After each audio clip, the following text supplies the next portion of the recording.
Good afternoon. It's Friday, the 28th of April 2017, just after 1 o'clock. Welcome to UK Column News. I'm your host, Brian Gerrish. With me in the studio, Mike Robinson. We will be joined today by David Scott at Northern Exposure, and of course, David will be reporting on matters north of the border.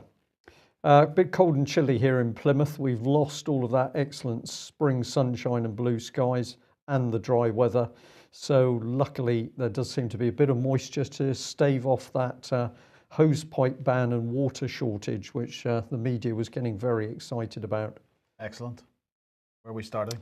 Where are we going to start? We're going to start with the news that Sergeant Alexander Blackman has been released from prison a few hours ago. We tweeted this out last night and we're going to stick by it. I'm delighted that this man has now been released from prison, but I'm extremely cynical about the timing. We've seen the Tory party jump on board this case, claiming that all sorts of MPs were supporting this man. In fact, only one or two of them ever did. And what remarkable timing that this man should be freed just at the start of Theresa May's election campaign. Maybe that's just me being over cynical, but I'm afraid I believe that his plight in prison has absolutely been used by the Tory party for their advantage. David, let's bring you in at this point, and Donald Trump's first 100 days. This is from Mint Press, and I thought it was, well, you clearly thought it was pretty interesting as well. I thought it summarised things really quite nicely. We've gone from Hillary Clinton, "You would be in jail," was what he said on the stump speech, and well, no, not anymore. No, she's been through enough. Obamacare, rather than being something that must go, he used that as an opportunity to attack the Freedom Caucus in the American government. So that was interesting. Policy on China's changed. Policy on Syria has hugely changed, and that was, of course, the moment when he really acted in a way to show what we're dealing with Trump was not what was being advertised. The relationship with Russia is at least shaky now, when it was actually very positive. A reversal on NATO. NATO is obsolete, I thought, was one of the best things he said during his election campaign. That's now changed, and the priorities regarding Israel seem to be somewhat flexible as well. So yes, we're seeing a lot of movement between Trump, the campaigning anti-establishment politician, and Trump, the president. Indeed. Well, let's move on to the UK election. And I'm sorry to have to do this, but I'm really impressed with this BBC article, Brian. Well, I suppose since I did compliment the Guardian a couple of days ago, or at least one of the Guardian journalists, you're allowed this slight slip, but please don't make a habit of it. Right, well, it's not really a slip because I'm only impressed with one sentence in it, and the rest of it is a load of nonsense. So basically what they're saying is that they're saying how non-voters can change the outcome of an election, and mostly they're attempting to encourage people that perhaps aren't interested in voting to get out and vote, in the hope that perhaps a few less Brexit MPs would end up in a seat after the election.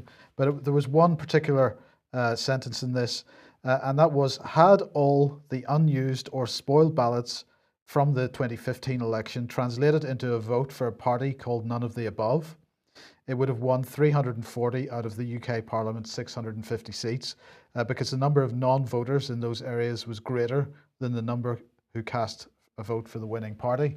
So this, if you were watching the UK Column News during 2015, was my point at the time. I said we should be spoiling our ballots at the time, making a protest vote.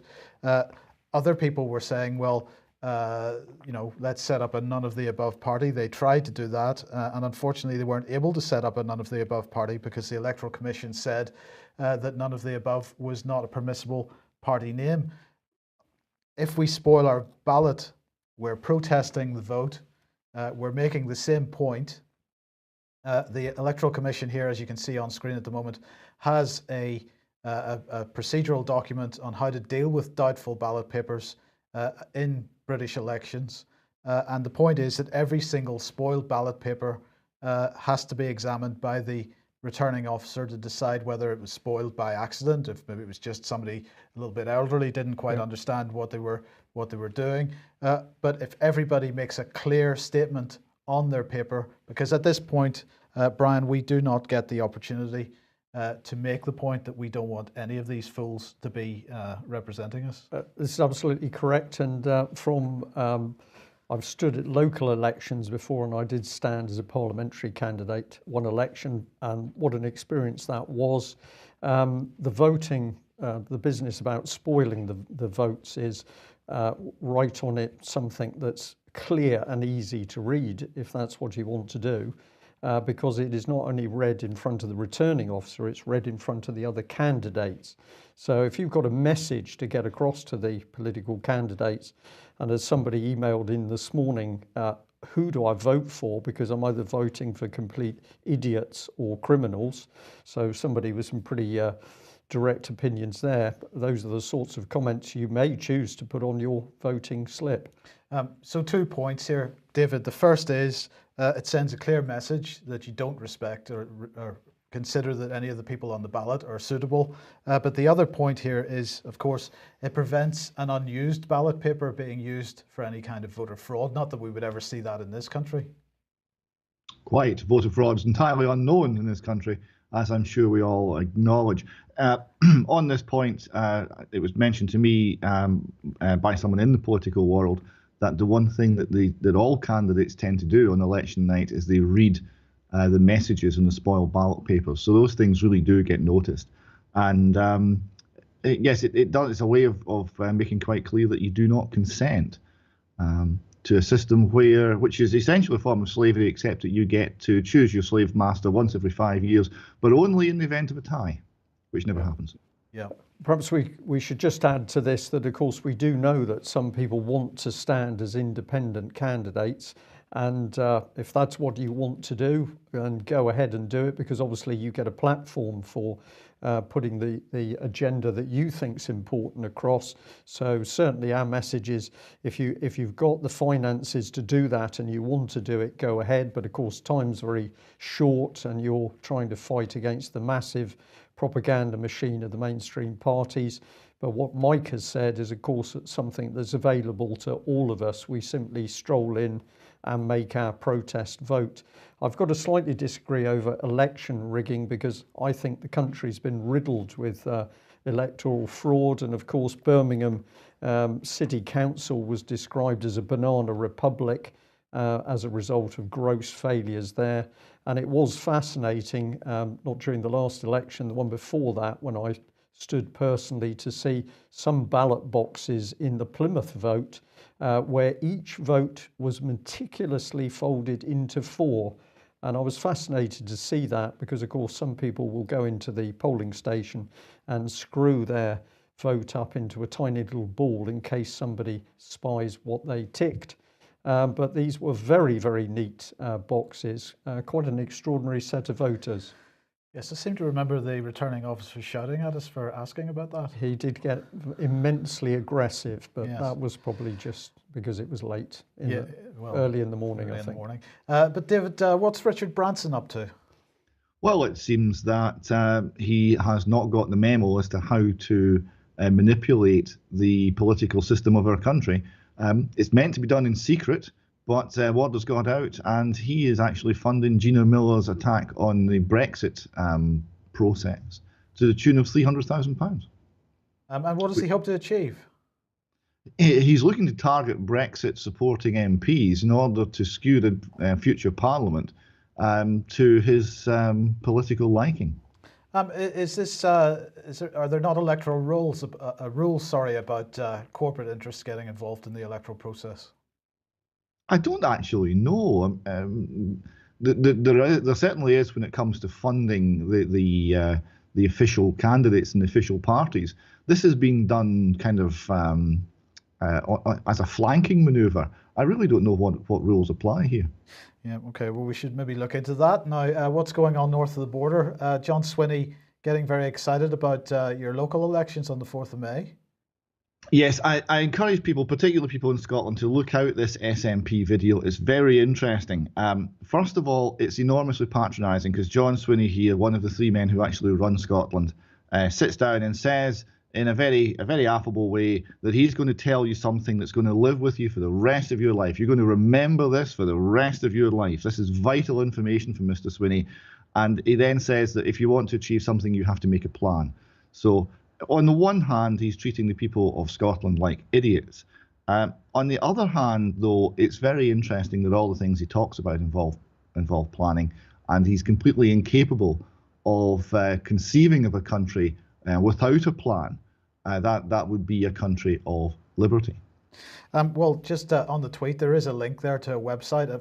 I initially misread that. It said "make a plan to vote," I thought, but actually it's "make a plan to vote." So I had a look at the "make a plan to vote" website, and here it is: plan your vote.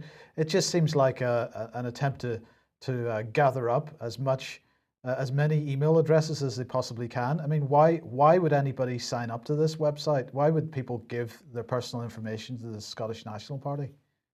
I really don't know. It's all the party colours, it's all the party logo, and the party. We've passed peak nationalist in Scotland, and the totalitarian aspects and wishes of that party are starting to dawn in the Scottish people. And yes, I think it's all downhill from here. But they're certainly trying. They're trying to get as much of the vote out, which is fair enough. But it was a very strange and patronising address to the camera by Mr. Swinney. Okay, named person then, and Mrs. Scott has had another article published. Yes, my dear wife has, as you know, is involved in the Noted Named Person campaign as part of Times Trust, one of the charities that's part of the campaign. So there was a piece actually in Third Force News by Mr. Swinney that she took some exception to. So she did a response piece, which was published, I think, yesterday. Mr. Swinney's piece has got 7 likes, and I think the last time I checked, it was about 210 likes on Leslie's piece. So we seem to be winning the hearts and minds battle. I'll just read you the final paragraph or two. She said, the people believe that the state guardian scheme is fundamentally wrong in principle. Wrong because it is not and should never be the place of government to dictate to parents how to raise their children. When government starts to view their duty as their duty to oversee, monitor, assess and judge families, forcing on parents state-approved guidelines that carry swift, damaging, even permanent sanctions for those who do not comply, then we are staring the reality of state-approved parenting in the face. The truth in regards to the state guardian scheme is very different to the propaganda put forth by the government and the state agencies. She finishes, if the Scottish Government is being accurate in its claims of state guardians being voluntary and an entitlement, then make it an opt-in service. Better yet, Mr. Swinney, scrap the whole scheme and show the parents of Scotland that you truly believe that they are the best people to raise their children. So yes, that campaign goes on, and we're still waiting on the Mark II named person to be announced by the Scottish Government safely after all of the elections. Okay, and well, sticking with Scotland, then we'll move on to police matters. And first of all, we've got this article from the Society of Editors: "Snooping Row Police Knew of Need for Judicial Approval." What's this about? This is police snooping on journalists. This is the police are monitoring what journalists are doing and writing and thinking and investigating, because they don't like the negative publicity. So it's a very worrying development that we're starting to see Police Scotland take an interest, an active interest in the free press. Yep. Okay. And Alan Cotton then, a whistleblower at Police Scotland. The Scottish Sun here, ex-cop on the brink of suicide after being fitted up by anti-corruption officers over murder bid case. And we have another Scottish Sun article: anti-corruption cop puts fake info into crime report in revenge bid over a colleague who made a complaint about her. So those are two quite different headlines there. The give us the background to this before, because we've got an interview with Alan Cotton that we're going to show in a second. But give us the background to this case first, and why the media seems to be having trouble deciding which way it wants to go on the story. Well, there's two stories here. They both regard the counter-corruption unit in Police Scotland. A couple of things seem to be coming out of this. Firstly, if you are a whistleblower within Police Scotland, if you see something that's wrong, and you do the right thing, then the system is used to criminalise your behaviour. One of the things we're seeing is the use of data protection laws. The data protection laws are extremely vague and woolly, so it's difficult to know exactly what is legal and what is lawful. This has been exploited to target whistleblowers and target people who are seen as troublemakers, because they're dealing with confidential data the whole time, and they could be accused of any number of crimes under data protection laws, and then sucked into an investigation with all the pressure that brings on them as a means of silencing them. And Alan Cotton was subject to this kind of behaviour. He was, and many other reports are in the press of policemen being pressurised in similar ways. So one thing happens is your lawful conduct is criminalised, and the other thing that happens is if you complain, then that is viewed as a starting a vendetta, and the counter-corruption unit seems to be targeting people who complain for special attention. Okay, well, you spoke to Alan Cotton earlier this morning, so let's have a look at what was discussed. Alan, could you give us the background to the nature of the crime that underpinned all of this?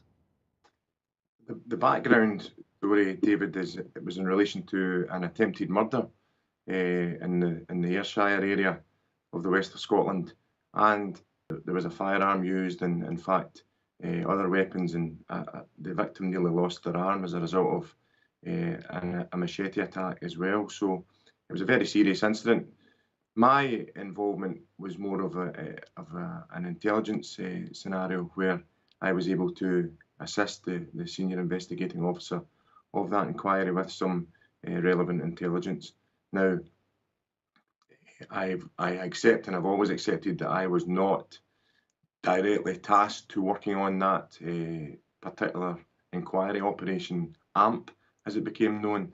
However, my duties as a police officer didn't take me away from that situation at all, and in fact, I was duty bound to assist that and any other investigation that may be ongoing within any area of Scotland. So that was my position at the time, and I maintain that position as well.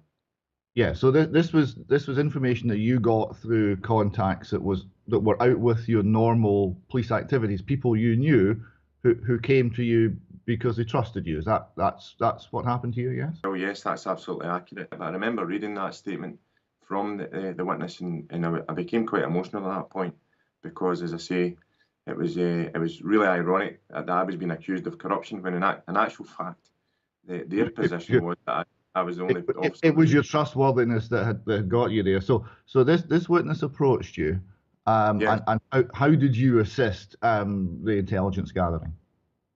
Well, I've yet to find out how I might have done it differently.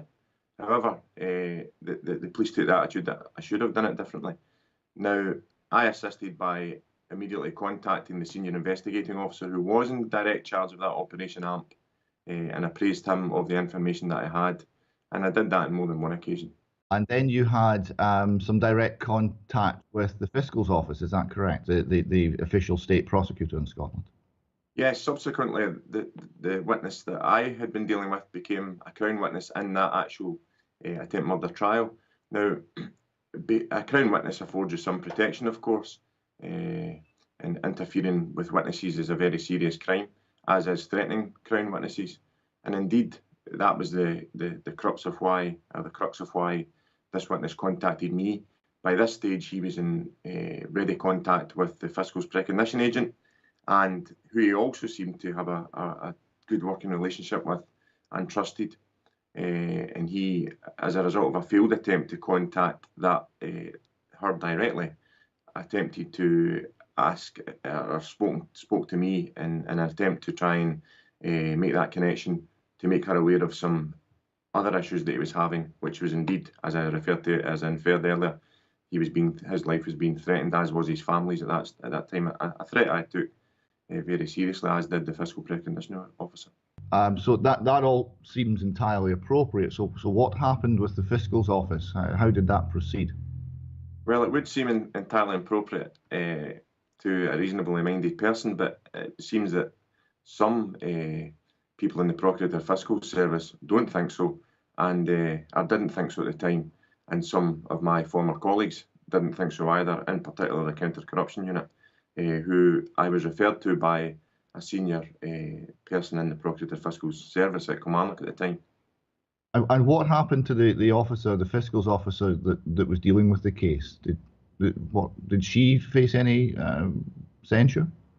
Ultimately, yes, she did. She was removed from working on that case, and in finality, eventually left the service. So you were reported for passing this information on. You were reported to the Counter-Corruption Unit.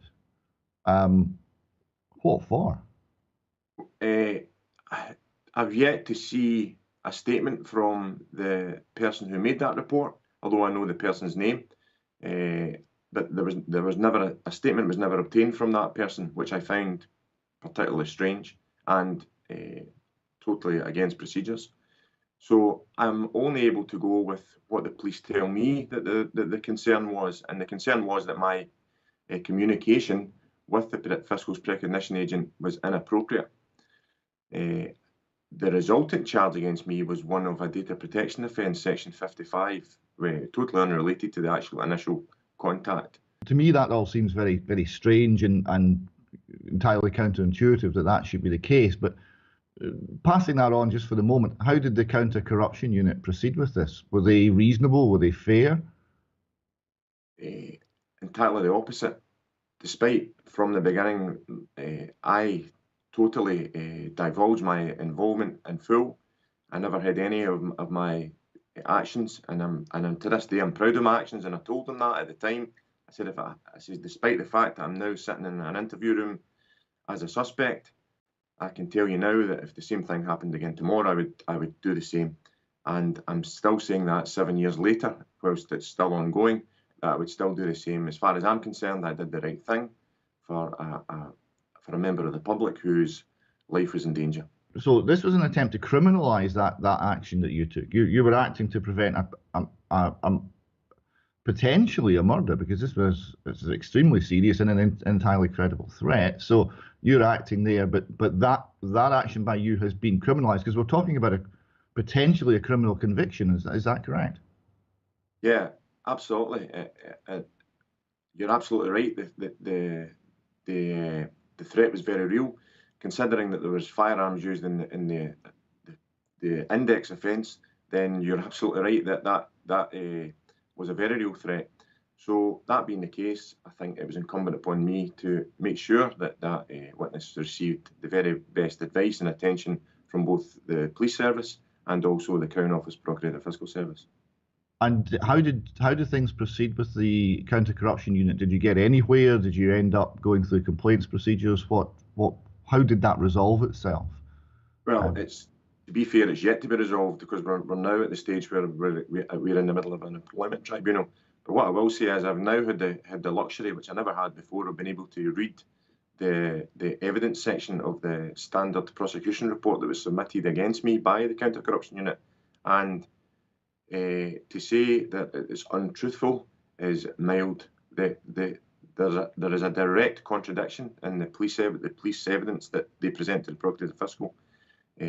From that to what the witnesses actually say. Now, the witnesses' statements were obtained by the same officer in the main who wrote the police report. So how there can be such a contrast in relation to what the witnesses said in statement format to what they've been paraphrased as saying by the reporting officer, well, I would leave that up to anyone to cast their eye over. And I think, again, any reasonably minded person would realise that that's a deliberate attempt to blacken my name and, in fact, to criminalise me. So you took some action in terms of making complaints about the way the counter-corruption unit was proceeding. What did you do, and how did that proceed? Yeah, of course, I was unable at that time to find out exactly what the report said, etc. It's very much a cloak and dagger operation, and to some extent, I accept that in the event of an actual corrupt police officer, then there has to be some or a large degree of secrecy around that. I accept that, but in my case, I was unable at that stage to find out what was written about me. That was fine, but what I did complain about was my treatment by them and the punitive approach that the police took as a result of that. My complaints centred around how they handled the inquiry. I think right from the start, as a detective of many years' experience at the time, I realised that how they handled it, how they were handling the inquiry was inherently wrong, and I complained about their actions on several occasions. It's been accepted now that I have made 5 protected disclosures or whistleblowing declarations to Police Scotland, 3 of which came before the submission of the police report by the Counter-Corruption Unit. And it's my position that report was written in such a manner simply as a result of me having the audacity to complain about the Counter-Corruption Unit. And was there any other response from Police Scotland to as you were complaining and being this troublemaker, as they maybe perceived it? Was there any other action taken against you? I was subsequently cleared of any criminal act by the Senior Procurator Fiscal at this time at Glasgow, who is now in charge of the case against me. He accepted that I had a policing purpose for doing what I did, which I'd said all along, and could have saved the public purse an awful lot of money had they properly investigated that claim. But essentially, on the criminal charge against you, then essentially no case to answer. That was the conclusion, yeah. Case was deserted at that stage, but subsequently from that, I was then investigated from an internal investigation point of view. On what basis? For what reason? There were a number of charges: telling a willful falsehood, bringing the force into disrepute, and 2 or 3 other charges. And this came from, was this the Counter-Corruption Unit or sort of or mainstream Police Scotland? Were you dealing with the sort of chain of command? From their sister department, who were what are called the Professional Standards Department. The Professional Standards Department for Information sits under the umbrella of the one Chief Superintendent, together with the Counter-Corruption Unit.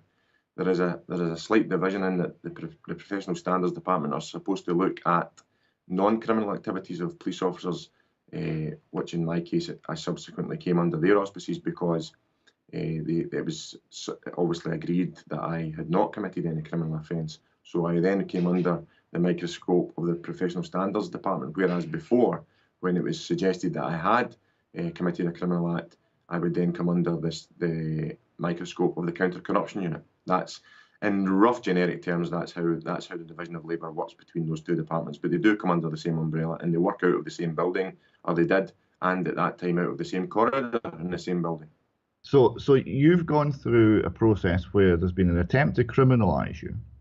There's been an attempt, a concerted attempt, to imply that you are unprofessional or unsuitable for the police force or some other, form of inadequacy in your work as a police officer. And this all comes from you taking action to address a plausible, realistic threat of murder against a witness to a very serious attempted murder. And you're seeing as you're complaining about the treatment to senior management, you're not getting support from senior management? Is anyone in your corner in Police Scotland? To be fair, when you come up against the Counter-Corruption Unit, you find that everyone runs for cover. It's been said before by colleagues, and it's the most accurate quote I've ever heard about the police. And the quote goes along the lines of, as a police officer, if someone points a gun at you, I have the full support of every member of that organisation. I'll have a full firearms team. I'll have the on-duty superintendent. I'll have an ACC. I'll have a support unit, and I'll have every colleague that's close by will come to my aid within seconds if they can. if someone points a finger at you in Police Scotland or Strathclyde Police at the time, you're on your own. This brings us to the most troubling question of all, which is why? Why would an organisation turn on one of its own in such, bizarre circumstances, and without any justification? Why? There has to be a why. Do you have any idea what the why might be? Well, you could theorise all day long about the original reason for looking at me, and it is the opinion of others that the Operation AMP was deliberately flawed in an attempt to protect allegedly a paid informant. Now, subsequent to that, my treatment thereafter was purely and simply as a result of me complaining about how I was treated by the counter-corruption unit. But the actual index offence, if you like, the attempt murder, as I say, it is the position of others, including my defence lawyer at the time, who wrote to the Proctor Fiscal and told him this, that he was of the opinion, as were some of the witnesses, that Operation AMP was deliberately flawed. Alan Cotton, thank you very much for this today. It's an extremely concerning situation when you have the people charged with ensuring justice treating law-abiding people, including law-abiding police officers, in this way. I want to thank you for your time today, and hopefully we'll get a chance to discuss this and look at it in more detail in the days and weeks to come. David, thank you very much for taking us through that interview, and an extraordinary interview. A very brave man, immense courage for any whistleblower to stand up. But of course, when you point a finger, as he says, at the police, then they can bear down on you with a particularly unpleasant force and intent. While he was talking, of course, in my mind was Metropolitan Police officer and whistleblower John Wedger, who's also had years of abuse from the Met Police for blowing the whistle on the police, covering up the abuse, trafficking and deaths of children. So in this particular case, a serious investigation, which clearly somebody didn't want to happen. So somebody was protecting other personal persons for whatever reason. John Wedger, it would appear that the establishment protecting its own over the abuse of children. We're at a point where we're seeing the police breaking down as a body to uphold law. Yes, it becomes entirely arbitrary. It becomes a case of, we've long lived with show me the judge and I'll show you the law, but it's now becoming show me the bureaucrat and I'll show you the law. Which is a lot worse. Yeah, it's all done in secret. And the other thing that perhaps we just remind our viewers and listeners, that in Scotland, I've got it on another screen here, we've got the Police Investigations and Review Commissioner, and the lady is called Kate Frame. She's straight out of the Procurator Fiscal's office, and she's appointed by the Scottish Government anyway. So absolutely no separation of powers north of the border, which is such an unbelievably dangerous situation, particularly when you have one party with all of the power. Yes, no separation of powers at all. Everything must go through the Crown Office and Procurator Fiscal Service, which have enormous power and report to are run by the Lord Advocate. The organisation that's meant to oversee them is run by a 20-year veteran of the Crown Office who reports to the Lord Advocate. There's no separation of powers. Yeah, and I just want to get in, of course, that we know that the Chief Constable of Wiltshire Police, Mike Veal, remains under huge pressure. The establishment clearly wants him to drop his investigation into Ted Heath and abuse of children. I know that some members of the public have been in contact with Mr. Veal over the last few days, and not only is he prepared to say that he's still under immense pressure, it's clear that he really does value support from the public.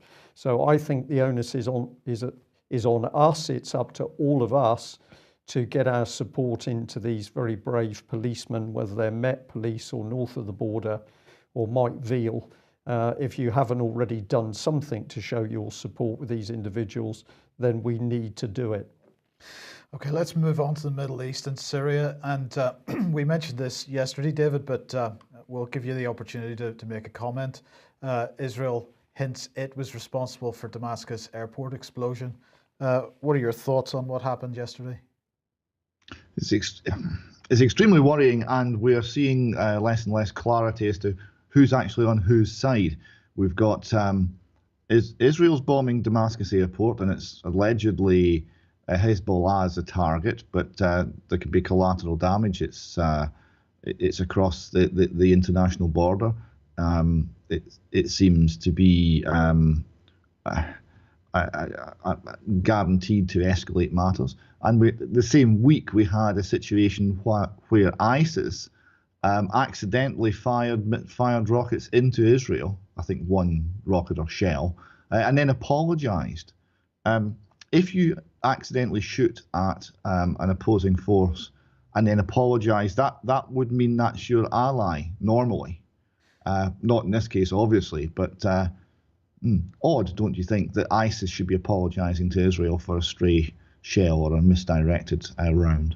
Well, I would say not, David, because of course Israel has been treating ISIS wounded for quite some time now in their hospitals. That is a point. They have been doing that, and it would be far better, I think, if we actually had a situation where we knew clearly who was on whose side in this part of the world, but it's getting ever harder to know. So one organisation whose side we know who they're on is the White Helmets. At least we know whose side they're on. The British government perhaps doesn't know whose side, or at least not publicly anyway. They're not admitting whose side they're on. But Maria Zakharova here from the Russian Foreign Ministry, absolutely clear that she understands whose side the White Helmets are on. The White Helmets not only feel at home on territories controlled by Jabhat al-Nusra and the Islamic State, she said, but also openly express positive attitudes towards them, provide information and even financial assistance to them. There is documentary evidence proving that White Helmets members participated in some operations carried out by Jabhat al-Nusra, as well as covered up the signs of civilian executions. Of course, that is the point that Vanessa Beeley, 21st Century Wire and the UK column have been making strongly for about the last 2 years. So it's good to see that getting some acknowledgement. But this was Boris Johnson's response. Well, actually it wasn't, but this would have been Boris Johnson's response if he had made any public response to this. He said, "I've given them, the White Helmets, over £40 million so far, and I can assure you that most of that was in non-humanitarian aid. Children were harmed as a result of my funding terrorism." That's what he would have said in response to Maria Zakharova if he had made any public statement. And this is a key point. Of course, this man's standing for re-election, and I think people in his constituency need to consider his position, because the fact is he is unapologetic for funding the White Helmets. And as Maria Zakharova said, we have no idea where that money went. He has admitted, or they have acknowledged, they have stated that that money was non-humanitarian aid. So what was it for? The White Helmets is supposed to be a humanitarian organisation. He has many, many questions to answer, Brian. I think this is an extremely devious man, and I've said this before. Many people regard him as the sort of buffoon, the idiot. I think he's an exceptionally dangerous and devious individual. Not only not to be trusted, but utterly ruthless when he thinks the public can't see him. And just briefly here, the government panicking a little bit because, of course, they've got deadlines with regard to legislation before the dissolution of Parliament on the 3rd of May. So they've pushed through this public consultation on the UK government's future legal framework for imposing and implementing sanctions. The government concerned that sanctions that have been imposed on Syria and on Russia in particular, that those sanctions have been imposed via other bodies such as the European Union. So they want to repatriate the ability to impose sanctions themselves. But David, this was an interesting article in the Times. Headline: ISIS fighters killed by wild boar as they hid waiting in ambush. You pointed out this article, clearly a satirical website, but a fantastic headline anyway. Squeal Team 6 goes full bore. It was wonderful. I mean, we're seeing here, people are saying we've got to get more hoofs on the ground. There was a photograph of a pack of butter with a goat on it, and it just said underneath, "Who are you going to call?" When you see people laughing at the most violent and awful aspects of our society. It's not something to be concerned about. Laughter's on our side. When we look at these people and no longer fear them, laughter's a great weapon, and it was a nice. Yeah, well, that is absolutely correct. Shall we move on? I think we should. A reminder, AV8 coming up. We're doing our best to support the good work of Ian Crane. He's really worked exceptionally hard, particularly on the subject of fracking. So if you haven't yet got a ticket for his event there on the 21st of May, please get onto the Ian R. Crane website and get your ticket. I'd also like to say a big thank you for the BCG supporters who've now started to sign up to the monthly donations. I can see that those are starting to come on board. We have pushed out a thank you to everybody who attended. You should get an individual email from the British Constitution Group to thank you for coming to that event, and also to say thank you very much for that very generous support, which is going to enable BCG to help push actions in the lead up to the elections. And David, you were keen that we put this one out. Andy Peacher has got his child sexual abuse conference on Wednesday the 3rd of May in Perth, and that's at the Station Hotel. Yes, that's the Fresh Start Foundation. This is the victims and survivors of child sexual abuse in Scotland, having lost confidence in the government inquiry, are now looking to make things happen for themselves, where they can be sure it will be independent and it will be fearless. Yeah, excellent. Now, we're just going to recap on what we started to talk about yesterday, which is the events around our local police commissioner down here in Devon and Cornwall, a lady called Alison Hernandez. And we pointed out that members of the public were concerned that as an investigation into election expenses was going on, which was being controlled, led by the Independent Police Complaints Commission, the subject of common purpose had come up. We put up this email from a member of the public where they were saying, well, hang on a minute, because West Mercia Police, who are supposed to be investigating, we've had one of your common purpose colleagues there as the Assistant Chief Constable, a gentleman called Chris Singer. We'll bring him in. He's done the common purpose course. He's waxing lyrical about vision-changing journeys. But of course, the key thing is we know that people who are involved with common purpose work together in networks where their links and collaboration is largely unseen. And it is the networks which are the most important aspect of this. It is the networks, yes, because of course you don't know who's involved, although we have put out thousands of names that we discovered. When you deal with a group of people, you have no idea who is common purpose and who is meeting and talking behind closed doors. And Alison Hernandez, as the Police and Crime Commissioner, is a graduate herself. But the former Chief Constable of West Mercia Police said he couldn't see any reason to believe there was any conflict of interest. Well, we dug a little bit deeper, and we were very interested to see this. Somebody had put in a Freedom of Information to the Independent Police Complaints Commission asking for them to reveal details of common purpose expenditure. Back came an invoice for the training of one of their people.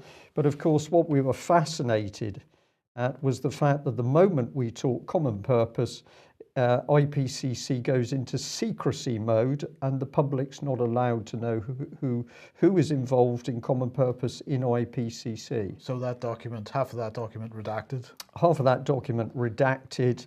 And there's a little bit more to this, but at the moment we've asked IPCC whether there's any form of collusion or collaboration between them and common purpose, and we're waiting for a response.